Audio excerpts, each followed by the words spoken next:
Okay, let's just dive right into this. Welcome to today's Explainer. We're tackling a massive, honestly incredibly urgent topic today, Canada's 2026 wildfire crisis. If you've looked up at an eerie orange sky lately, or maybe checked your air quality app and felt that sudden sense of dread, yeah, you're definitely not alone. We are watching our landscape fundamentally transform right before our eyes. And to really grasp this new normal, we've got to look directly at the data. So, let's get right to it. 14.6 million. That is the absolutely staggering number of hectares that burned across Canada during the record-breaking 2023 season. To put that into perspective for you, imagine an area larger than the entirety of England just completely torched. It was totally unprecedented. But as we're going to see, it wasn't just some one-off anomaly. Because then, in 2025, we saw another 8.3 million hectares burn, making it the second worst wildfire season in Canadian history. What we're actually looking at here is a compounding year-over-year escalation. Our forests, they're barely getting a chance to catch their breath before the next massive wave of fire sweeps right through. Which brings us to the immediate, current crisis. By mid-July 2026, Canada was battling over 850 active fires, all at the exact same time. And get this, more than 100 of those were classified as entirely out of control. So the crucial takeaway here is that the 2026 season isn't just some abstract data point in a research paper. This is an active, living emergency stretching all the way from British Columbia over to Northern Ontario, displacing thousands of people. So here is our roadmap for this explainer. First, we'll look at the boreal tinderbox. Second, how the fires started. Third, a toxic cloud spreads. Fourth, the toll on our health. And finally, number 5, protecting yourself and communities. All right, Section 1. The boreal tinderbox, a nation ablaze. The sheer speed of this escalation is terrifying. I mean, in early spring of 2026, things actually looked okay. We had a pretty slow start thanks to some really healthy regional rainfall. But by late June, everything shifted. A persistent high-pressure ridge basically parked itself over central Canada, and that brought extreme heat, deep droughts, and these incredibly dry, windy conditions. By mid-July, that earlier spring rain was just a distant memory. The entire landscape had transformed into a literal tinderbox, culminating in a midsummer emergency with nearly 2 million hectares already reduced to ash. Moving on to Section 2, how the fires started. Sparks of the crisis. So exactly 50% of wildland fires are caused by natural events, primarily lightning strikes hitting these remote, super inaccessible stretches of the boreal forest. But take a look at the other half. 50% of all wildland fires are caused by us, humans. And here's why that specific breakdown really matters. Human-caused fires typically ignite way closer to populated areas, our towns, our infrastructure, meaning they often pose the most immediate, dangerous threat to human life and property. But there is another ignition source that is just fascinating, and quite frankly, sounds like something straight out of a horror movie. Enter the zombie fire. And yes, that is the actual scientific term.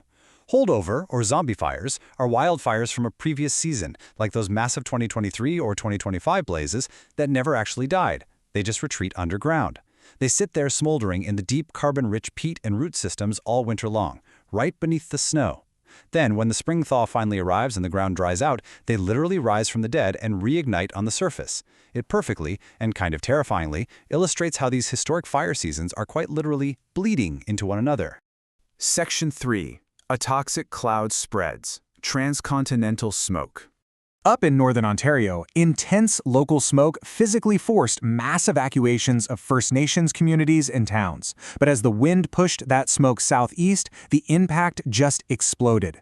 Toronto was placed under a code orange by Environment Canada, and for a brief window, they actually suffered the absolute worst air quality in the entire world. Across the border in the U.S. Midwest, cities like Detroit saw hazardous conditions. Outdoor concerts were canceled, smoke even infiltrated auto plants, literally sending workers to the hospital.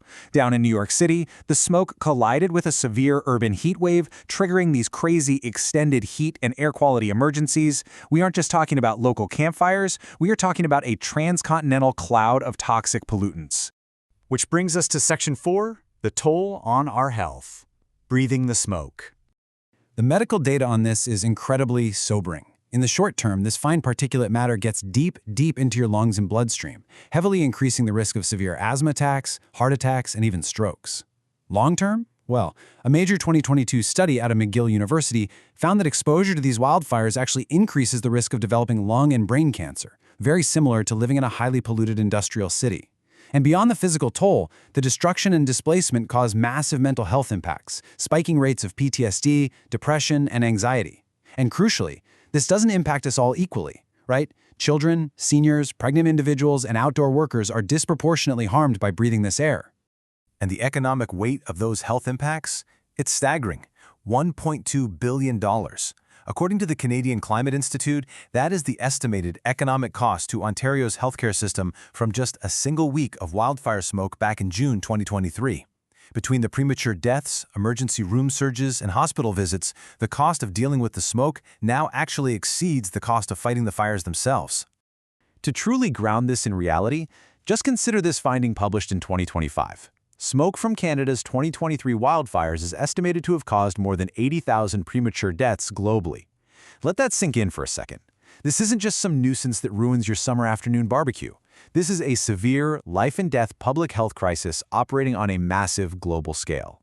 Section 5. Protecting yourself and communities. The new normal. So planning ahead is absolutely critical here. Step 1. Prepare an emergency go bag right now.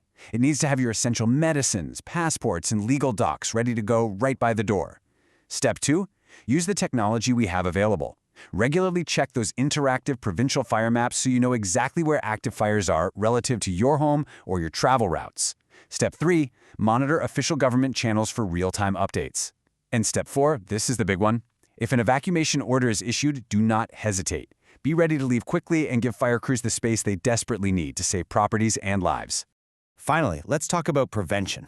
Remember that 50% human-caused statistic from earlier?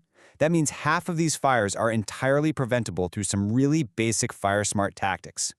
Always check local fire hazard restrictions before you even think about starting an outdoor fire.